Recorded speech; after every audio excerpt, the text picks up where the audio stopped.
صحیح بخاری حدیث نمبر 128۔ ایک مرتبہ حضرت معاذ بن جبل رسول اللہ صلی اللہ علیہ وسلم کے پیچھے سواری پر سوار تھے۔ آپ نے فرمایا، اے معاذ، میں نے عرض کیا حاضر ہوں یا رسول اللہ۔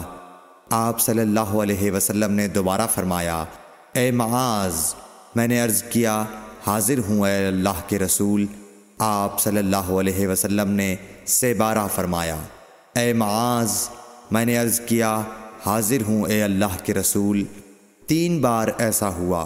اس کے بعد آپ صلی اللہ علیہ وسلم نے فرمایا کہ جو شخص سچے دل سے اس بات کی گواہی دے کہ اللہ کے سوا کوئی معبود نہیں ہے اور محمد صلی اللہ علیہ وسلم اللہ کے سچے رسول ہیں، اللہ تعالیٰ اس کو دوزخ کی آگ پر حرام کر دیتا ہے۔